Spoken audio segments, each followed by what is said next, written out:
You're listening to The Scrimmage with Daniel Hargrove and Justin Damasiewicz.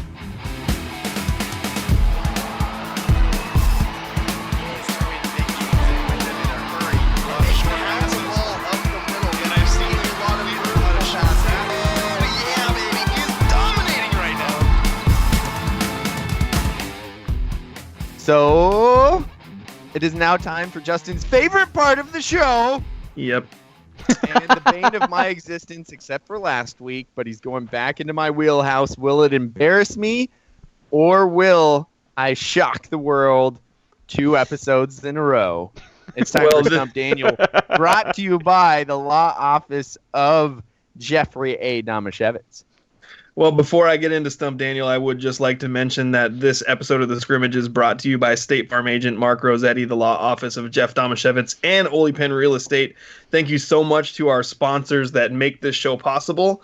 You can thank us and thank our sponsors by using them. You know, go to State Farm agent Mark Rossetti. If you need help with a legal issue, go to Jeff Damasiewicz. And if you're looking to buy a house, then go to Ole Penn Real Estate. These are the people who are putting their money where their mouth is to help make this show possible so we can continue to bring it to you for free.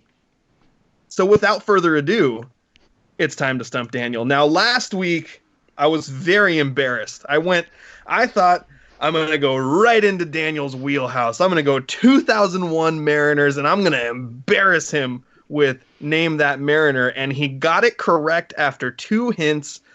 It was the whole show was just a victory for Daniel. He had win after win after win to the point where he actually apologized to me for how much he was winning at some point.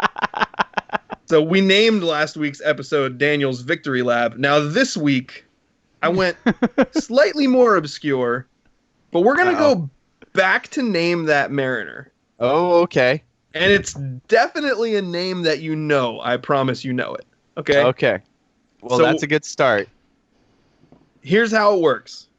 I have 5 hints here.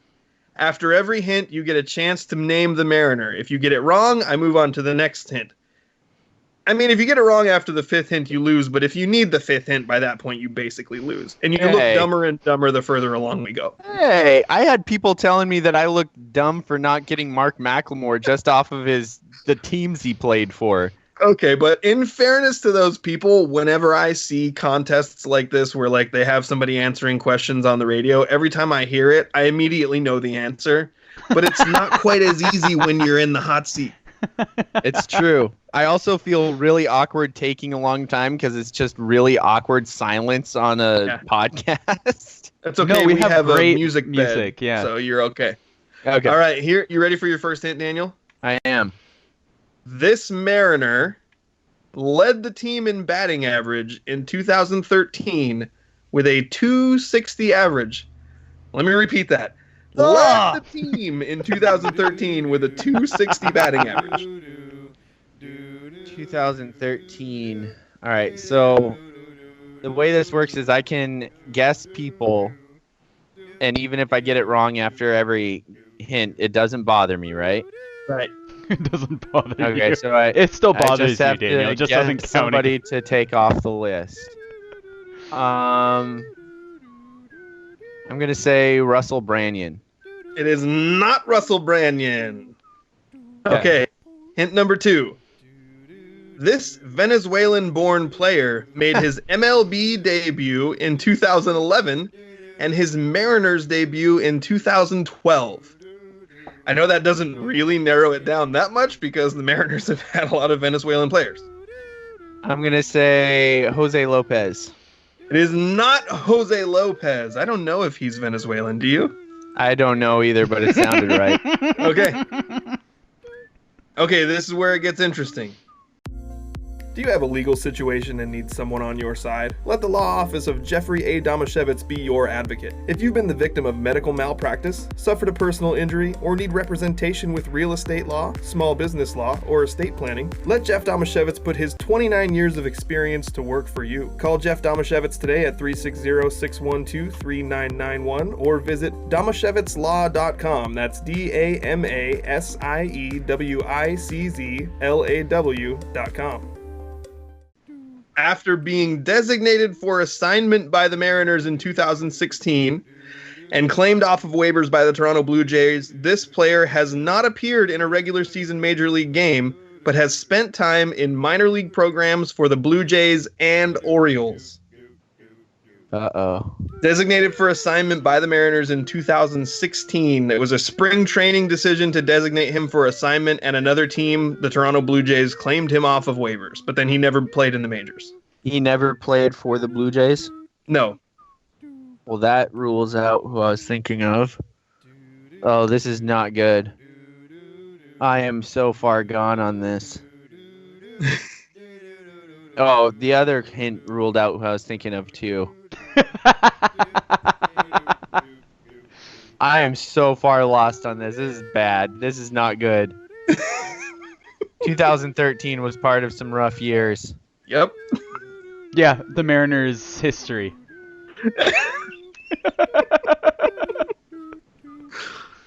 Oh my gosh. This is not good, guys. You can guess no guess if you want to and move on to the fourth hint, but it just makes you look dumber. Oh no.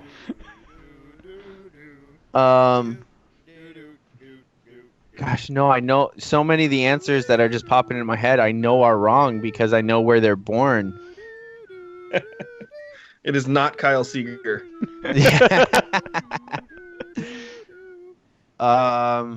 This is not good. Shoot, I can't even think of somebody to guess. That's how bad this is. Okay, maybe one of the last two hints will make somebody pop into your head. Okay, your fourth hint. Okay. This player once served a 50-game suspension for PEDs. Oh man, that really should help.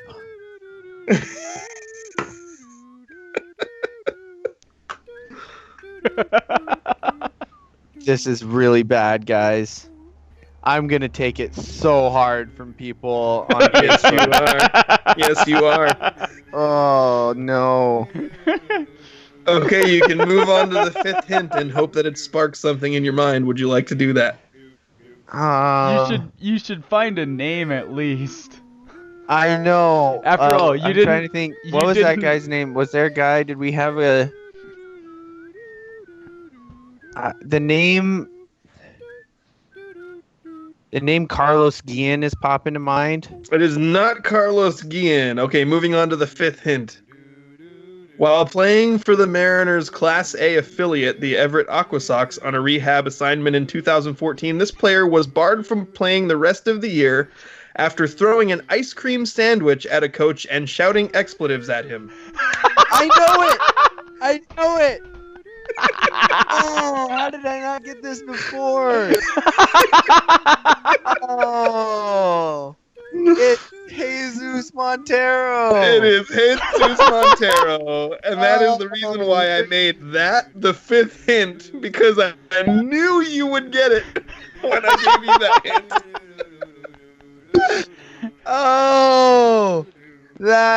Oh man, I deserve all of the flame I get over that one. I had no recollection of him whatsoever. To be fair, we've all tried to blank that from our memory. He was supposed Jesus to be Montero, so good. who the Mariners acquired in a trade from the Yankees. And afterwards, the Yankees GM Brian Cashman said, quote, "He may be the greatest player I've ever traded." Well, that turned out to be not so true. Also, the details around the ice cream sandwich thing are kind of funny, because basically what happened was, and Daniel, you probably remember most of this story because it was pretty well circulated at the time. Montero had showed up for spring training weighing 275 pounds, which was about 40 pounds overweight and he's a big dude, but that was about 40 pounds over his regular playing weight. And then he told them, the reason I'm fat is because after winter ball, all I did was eat. Then he spent most of the season in the minor leagues, and he actually had a really good season in Tacoma. But then towards the end of the season, he had an oblique strain. They put him on the DL, and then when he was getting ready to come back, they had him playing a rehab stint with the Everett Aqua Sox, which is Class A. And pretty much what happened was this guy what is a roving instructor, Daniel? Do you know? I have no idea. Okay. I'm assuming what I assume from that is a roving instructor would probably be someone who goes to different teams throughout the organization. Okay. Like he probably was spending some time down there, but he also probably spent some time with some of the other affiliates like the Rainiers or the team, the Jackson Lumberjacks or something like that. You know, some of the other minor league programs. Well, I'm probably going to butcher the name of this roving instructor, but it's Butch Bacala, maybe? Butch Bacala. But he was, in that instance, he was serving as the first base coach, and Montero was playing first base because when the Mariners realized he couldn't make it as a catcher because he didn't have the arm to throw people out, they moved him to first base, and he was fat. So when he was coming off the field, Bacala had said something to him to the effect of, hey, you need to get off the field faster. And then after he didn't get off the field fast enough, Bacala had an ice cream sandwich sent to him in the dugout. So needless to say, Jesus Montero was not happy about being reminded how fat he was. And he had to go into the stands to find this coach, and went into the stands to find him, hurled the ice cream sandwich at him, and shouted expletives in front of at him in front of a bunch of families and children. So he was barred from playing the rest of the season, and he never really bounced back after that. You know, your hints were very good because some of them were quite misleading because I had totally forgot about him being picked up anywhere else. So I was led all these different rabbit trails. Like I remembered Muniori Kawasaki went to the Blue Jays. Not Venezuelan born. No. And that's why I didn't guess him. I remembered Unieski Betancourt had some good years. He was Cuban. He was Cuban. Yes. So I was eliminating all of those on the Venezuelan thing, and I could not think of anybody else. Those were good, and while I did get it with the fifth hint, I feel like you're correct. This is a loss. Okay, well I'm not gonna lie, Daniel. I needed this because I went into this segment terrified that I was gonna be embarrassed 2 weeks in a row for not stumping you. So I'm glad it turned out this way. Oh, thank you again to the law office of Jeffrey Damasiewicz for sponsoring this and helping us keep this going and let us bring in you all of this fun, ridiculous talk that we currently are going on with no sports. But that's a good one. Jesus Montero.